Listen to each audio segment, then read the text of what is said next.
तो अब हम दुनिया में एक स्लोगन अभी जो ग्लासगो से जहां दुनिया के 200 देश के प्रतिनिधि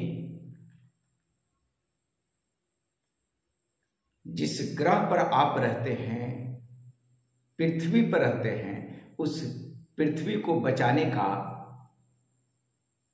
विचार विमर्श कर रहे हैं ग्लासगो। और वहीं से हमारे देश के प्रधानमंत्री श्री नरेंद्र मोदी जी स्लोगन दिए हैं, नारा दिए हैं। क्या दिए हैं आप इस बात को समझिए। One sun, one world and one grid. One sun, one world and one grid. एक सूर्य, एक दुनिया और एक ग्रिड होनी चाहिए था। ये नारा उन्होंने दिया है। आइए उनके कुछ बातों पर हम विचार करें। पंचामृत, पंचामृत सारे टीवी चैनल, न्यूज़पेपर पर छाया हुआ है। इसका जब आप संधि विच्छेद करेंगे हिंदी में, पंचामृत, पंचामृत, जब इसका आप संधि विच्छेद करेंगे तो पाएंगे कि ए पंच और अमृत, अमृत ये दो शब्दों से बना है। पंच एंड अमृत ये दो शब्दों से बना है। पंच का मतलब 5, पंच मीन्स 5। इसे आप इंग्लिश में 5 कहेंगे, 5। एंड अमृत, इसे नेक्टर भी बोला जाता है, nectar.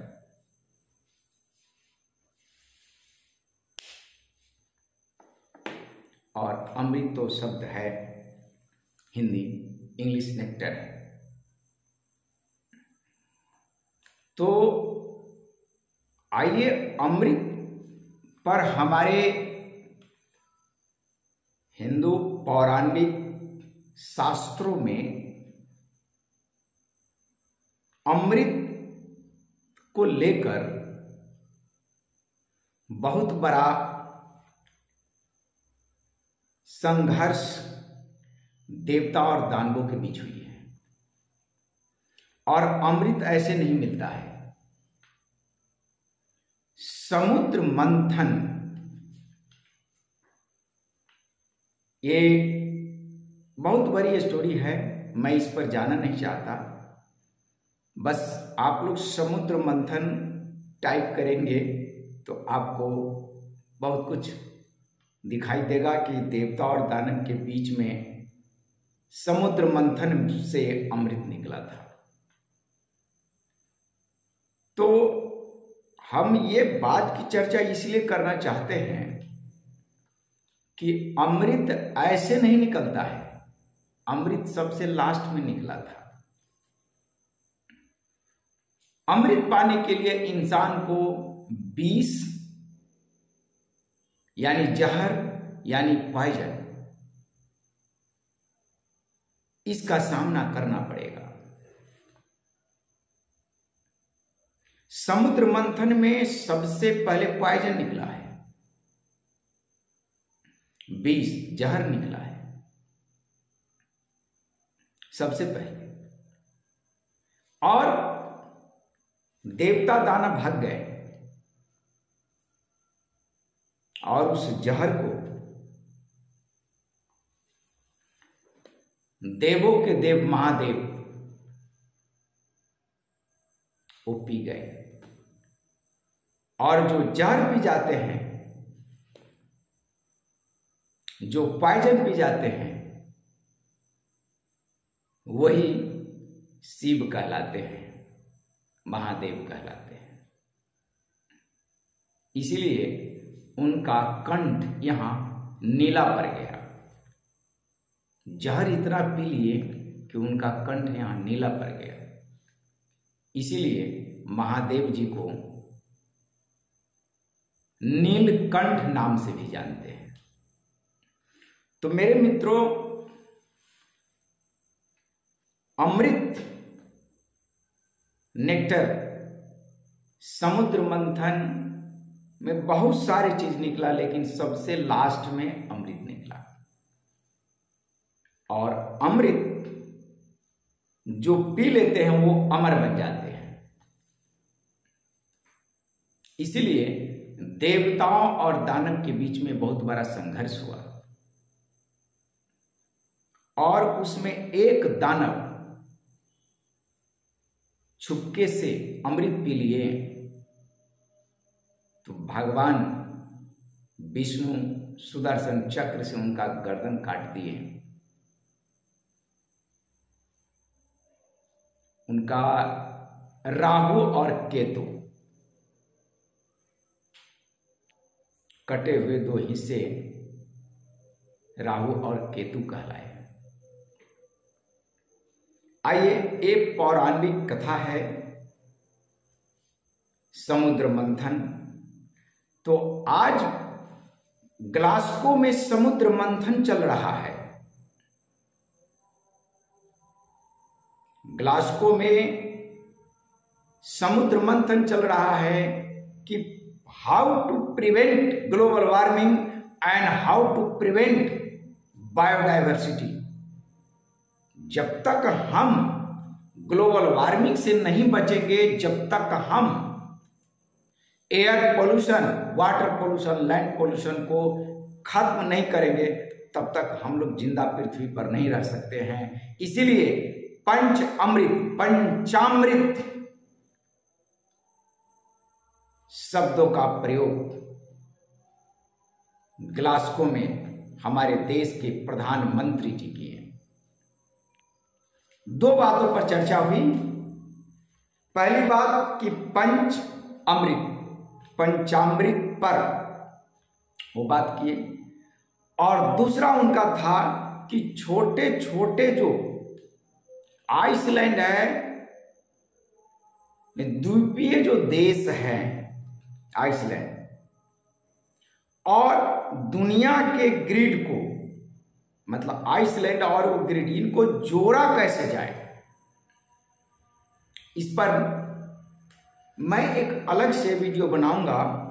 One sun, one world and one grid, इस पर एक अलग से वीडियो बनाऊंगा। अभी फिलहाल मैं पंच अमृत, पंचामृत पर चर्चा करना चाहता हूं। पंच अमृत, पंचामृत में 2030 तक हमारे देश को क्या करना है। 2030 तक देखिए,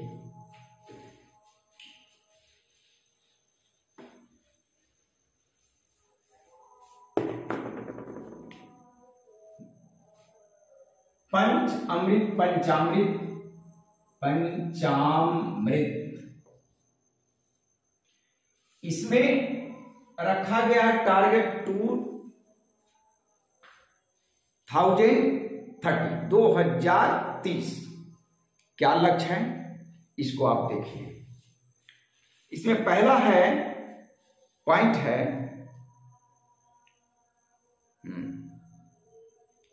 2030 तक 500 मेगावाट जीवाश्म ईंधन, फॉसिल्स फ्यूल आधारित बिजली उत्पादन क्षमता हासिल करना, यानी 2030 तक, ये बड़ी इंपॉर्टेंट पॉइंट है, सारा ये टारगेट है 2030, ध्यान रखना है। इसमें हमें यहां तक 500 मेगावाट, 500 ये आपका है मेगावाट, मेगावाट 500 मेगावाट, जो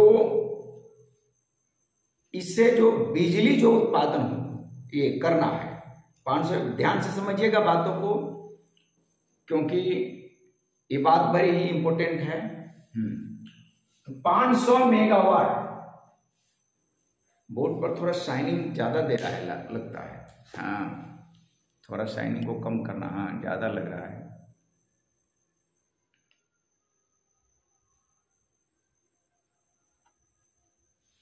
हाँ अब थोड़ा कम हुआ, लेकिन इससे मेरा ही फेस थोड़ा सा गड़बड़ लग रहा है, मेरा ही फेस ब्लैक दिख रहा है।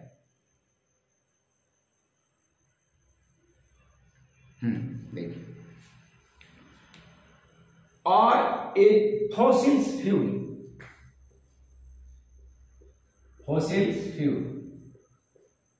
हिंदी में इसे जीवाश्म ईंधन कहेंगे, जीवाश्म ईंधन, ठीक, राइट। तो फॉसिल्स फ्यूल से हमें क्या करना है, बिजली उत्पादन क्षमता हासिल करना है, यानी इलेक्ट्रिसिटी प्रोडक्शन। अब बात यह है कि फॉसिल्स फ्यूल से हमें क्यों इलेक्ट्रिसिटी बनाना है। अब सवाल यह उठता है कि कोयला है, कोल है, इससे आप क्या करते हैं, इलेक्ट्रिसिटी पैदा कर रहे हैं। अभी कोल के मामले में चाइना सबसे ज्यादा है, कोयला सबसे ज्यादा इलेक्ट्रिसिटी को पैदा करता है। अब फॉसिल्स फ्यूल से मुझे 2030 तक करना है, लेकिन फॉसिल्स फ्यूल से भी कार्बन उत्सर्जन कम नहीं होता है, कार्बन डाइऑक्साइड निकलता है। तो 2070 का जो टारगेट है, जिस पर मैं एक अलग से वीडियो बनाऊंगा, 2070, क्योंकि वीडियो 1.5 घंटे 2 घंटे का हो जाता है तो लोग देखना नहीं चाहते हैं, उब जाते हैं। छोटा छोटा वीडियो बनाऊंगा 2070 वाला वीडियो, जो माननीय Narendra Modi ji net zero carbon emission पर उन्होंने बोला, और उन्होंने टाइम दिया दुनिया के देशों को कि 2070 तक हम पूरा करेंगे।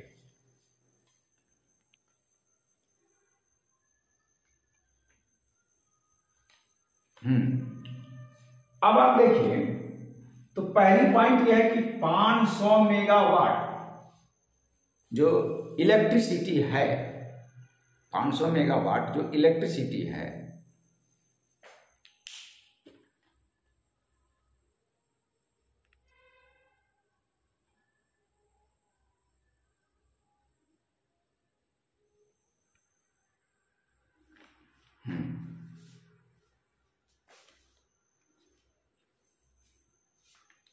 कैमरा का सेटिंग थोड़ा सा करके वीडियो बनाना चाहिए। चलिए, तो 500 मेगावाट इलेक्ट्रिसिटी मुझे फॉसिल्स फ्यूल से 2030 तक इलेक्ट्रिसिटी प्रोड्यूस करने के लिए, production of electricity, production of electricity, ये मुझे कैपेसिटी बना लेना है, राइट। सेकेंड पॉइंट, ये आपका 2030 तक, ये हर में आपको लिखना है।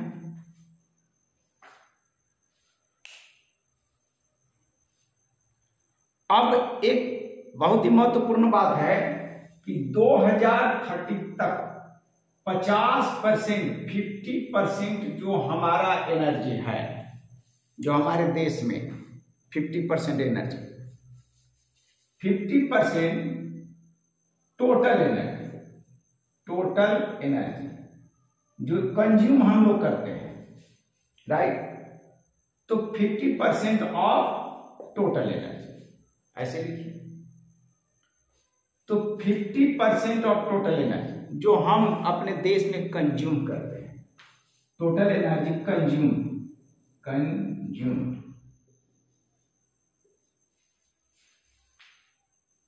जो हम कंज्यूम करते हैं, यानी हमारे देश में जो खपत होती है, उसका 50% एनर्जी मुझे नवीकरणीय ऊर्जा से प्राप्त करना है। नवीकरणीय, हिंदी में लिखा है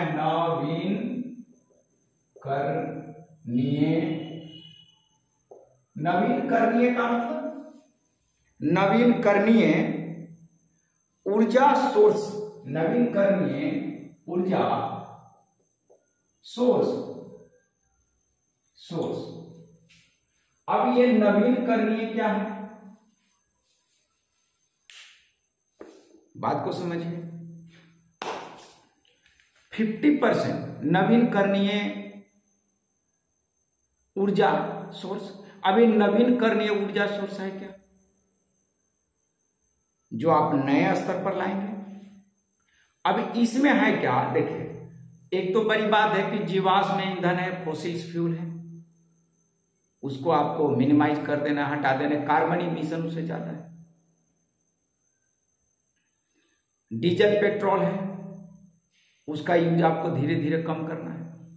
तो नवीकरणीय जो एनर्जी ऊर्जा स्रोत है, तो वो कौन कौन हो सकता है। विंड एनर्जी का हम यूज कर सकते हैं, उसे कार्बन इमिशन का सवाल नहीं है। चलिए, इसमें आपका विंड एनर्जी आ सकता है। इसके बाद सबसे ये सोलर एनर्जी, ये सबसे आपको फायदेमंद चीज है। हाइड्रो एनर्जी आप कह सकते हैं, हाइड्रो एनर्जी। इस तरीके से ये नए जो जिसे कार्बन इमिशन नहीं होता है। तो नवीकरणीय ऊर्जा सोर्स में अगर पूछे और एक ऑप्शन अगर देना पड़े, तो वो सोलर एनर्जी आपका बनेगा, राइट। अच्छा, तो मुझे इन सबों से 50% एनर्जी मुझे नवीकरणीय ऊर्जा सोर्स से मिल जाएगा। लाइक विंड एनर्जी है, हाइड्रो एनर्जी है, सोलर एनर्जी। अगर इसे मिल जाता है तो फॉसिल फ्यूल का धीरे धीरे यूज हम कम कर देंगे। फॉसिल फ्यूल का कम कर देंगे, कार्बन इमिशन रुक जाएगा। ये मुझे 2030 तक टारगेट रखना है, 2030 तक का एक टारगेट है। ये पंचामृत का सेकंड आपका अमृत है। पंचामृत में पहला तो ये है, दूसरा ये है, ठीक। थर्ड में चलिए, पंचामृत का थर्ड यानी अमृत आपको मिलेगा। 2030 तक कार्बन उत्सर्जन में 1 अरब टन की कटौती करना है। 1 अरब टन भारत ने कहा है। 2030 तक कार्बन इमिशन में, 2030 तक कार्बन इमिशन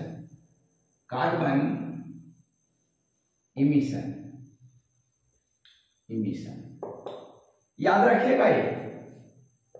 ये फिगर एग्जाम में पूछा जा सकता है। कार्बन इमिशन यूपीएससी या जनरल जो कॉम्पिटिटिव एग्जाम है उसमें पूछा जा सकता है। कितना है, तो 1 अरब टन, 1 अरब टन कार्बन इमिशन को की क्या करना है, कटौती करना है। ये बड़ी महत्वपूर्ण बात है। इस लक्ष्य को कैसे हम प्राप्त करेंगे? तो 2070 तक क्या क्या करेंगे कि कार्बन एमिशन जो नेट जीरो है, नेट जीरो कार्बन एमिशन लक्ष्य को कैसे हासिल करेंगे 2070 तक, उस पर मैं एक अलग से वीडियो बनाऊंगा। हाँ, तो देखिए बड़ी महत्वपूर्ण बात है 2030, ठीक। कार्बन इमिशन जो अभी जो हो रहा है, अभी जो है कार्बन इमिशन प्रेजेंट टाइम में, अब तो बदलते रहता है, डे टू डे बदलता है और वो फिगर मुझे याद नहीं है, लेकिन 2030 तक 1 अरब टन जो कार्बन इमिशन है उसको कम करना है, कटौती करना है, ठीक। ये हमारा क्या है, आपका थर्ड पॉइंट है। फोर्थ पॉइंट, एक होता है ग्रॉस डोमेस्टिक प्रोडक्ट, जिसको आप जीडीपी के नाम से जानते हैं, ठीक। इसमें है कि 2030 तक सकल घरेलू उत्पाद, 2030 तक सकल घरेलू उत्पाद मतलब gross domestic product, gross domestic product, GDP जिसको आप बोलते हैं, जिसको आप जीडीपी, देखिए इसमें क्या करना है, उत्सर्जन सघनता को 45% तक घटाना है। देखिए जीडीपी है और इसको कह रहा है उत्सर्जन सघनता, इसको सघनता मतलब डेंसिटी, तो इमिशन की बात आप कीजिए, density of emission, density of emission, emission इसको बोलते हैं उत्सर्जन की सघनता, हिंदी में बोलते, लिख देता हूं, उत्सर्जन की सघनता, उत्सर्जन की सघनता। ये बात मैं बता रहा हूं, इसमें मुझे क्या करना है, 45% तक घटाना है। ये बात ये समझिएगा, घटाना है, आगे डिक्रीज कराना है, डिक्रीज, इसको डिक्रीजेस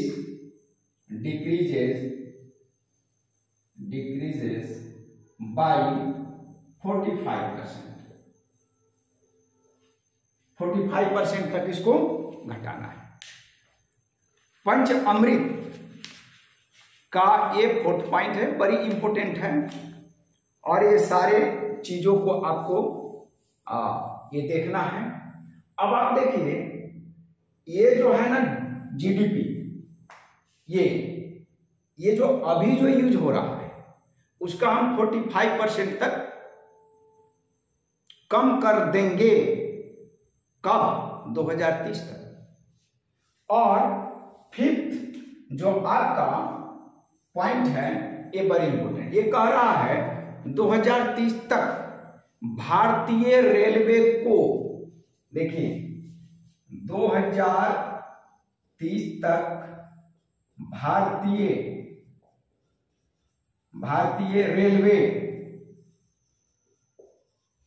रेलवे जिसको आप इंडियन रेलवे भी कह सकते हैं, इंडियन रेलवे,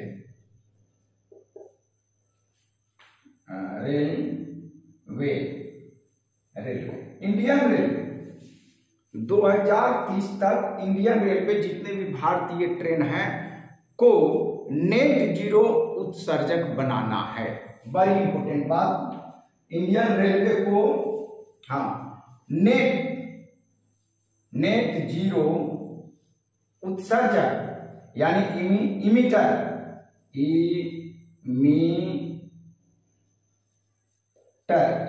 इसको हम बोलेंगे नेट जीरो, इमीटर को उत्सर्जक बोला जाता है, उत्सर्जक।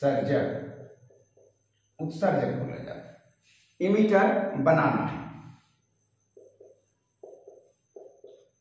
इंडियन रेलवे 2030 तक इंडियन रेलवे को नेट जीरो इमीटर का मतलब है कि वह अब कोयले से नहीं चलेगा। अभी तो ट्रेन बहुत सारे हैं कोयले से चल रहे हैं। ये बहुत महत्वपूर्ण बात है। अगर 2030 तक हम लक्ष्य को प्राप्त कर लेते हैं, इस टारगेट को 2030 तक अगर हम प्राप्त कर लेते हैं 2030 तक, तो जितने भी हमारे देश में ट्रेन चल रहा है, बातें समझिए। अब मेट्रो है, इलेक्ट्रिसिटी से चलती है, बहुत सारी ट्रेन इलेक्ट्रिसिटी से अभी भी चल रही है। तो वो इलेक्ट्रिसिटी कहां से आता है?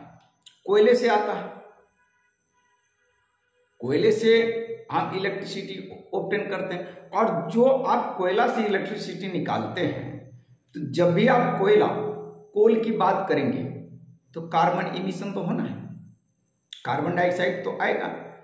तो ये जो है ना आपका 2030 तक जो टारगेट है कि मैं भारत के जितने भी रेलवे हैं, जितने भी ट्रेन हैं, वो सभी को हमें कार्बन से फ्री कर देना है, कार्बन से फ्री कर देना है। अब एक बात बताइए, आप सवाल हमसे पूछेंगे कि ये जो पंचामृत का चार्ट है, इसमें जो बातें हम आपको बताई हैं, चलिए ये बात माननीय नरेंद्र मोदी जी बोले हैं, उनका कोई सलाहकार होगा, वो दिए हैं, वो बोले हैं। लेकिन इस पर्दे के पीछे क्या बात है? तो भारत के बहुत सारे वैज्ञानिक हैं, इसमें काम करने वाले लोग हैं। ये 2030 का टारगेट कैसे पूरा करे कि ये पंचामृत जो लक्ष्य है वो पूरा हो जाए, ये तो काम करने वाले, ऑफिस में काम करने वाले लोग हैं। हम तो मीडिया में जो बातें आती हैं या जो खबरें आती है उसको एनालिसिस करते हैं। जमीन की बात है कि इसको कैसे किया जाए, तो हर डिपार्टमेंट को सौंपा जाएगा कुछ काम। अब इसमें बहुत सारी चीज है जो बोलना है।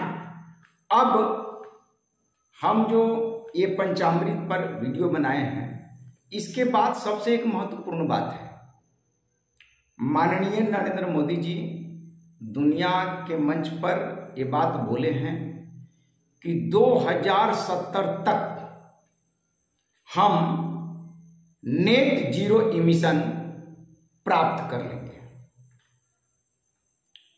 ये पॉलिटिकल डायलॉग हो सकता है, क्योंकि चाइना 2060 तक 2060 तक उन्होंने कार्बन इमिशन को नेट जीरो कार्बन इमिशन के बारे में लक्ष्य रखे हैं। ओबियसली हमसे, चाइना तो विकसित राष्ट्र है, डेवलप्ड कंट्री है, मैं अनडेवलप्ड हूं। तो पहले चाइना अगर 2060 की बात किया है, तो हम किस आधार पर 2040 2050 की बात करें? ओबियसली है कि माननीय नरेंद्र मोदी जी 2070 कहे हैं, वो सही कहे हैं। अगर चाइना 2050 कहता तो हम 2060 कहते, क्योंकि हम डेवलपिंग कंट्री है, हमें भी विकसित होने का मौका मिलनी चाहिए। तो हम पहले कैसे उनसे पूरा कर लें कि हम कार्बन इमिशन नेट जीरो कर लें? पहले चाइना करें, अमेरिका करें, उसके बाद हमें कुछ मौका मिलनी चाहिए। ये बहुत ही महत्वपूर्ण बात है। चलिए, अब 2070 में कार्बन इमिशन जो नेट जीरो है, इस पर मैं एक अलग से वीडियो बनाऊंगा। और सबसे महत्वपूर्ण बात है कि इसको पूरा कैसे किया जाए, ठीक। और इसके आधार पर फिर मैं CEEW पर बात करेंगे। CEEW काउंसिल, जो आप काउंसिल है, C stand for council on energy, council on energy, environment and water. इस पर हम एक अलग से वीडियो फिर बनाएंगे।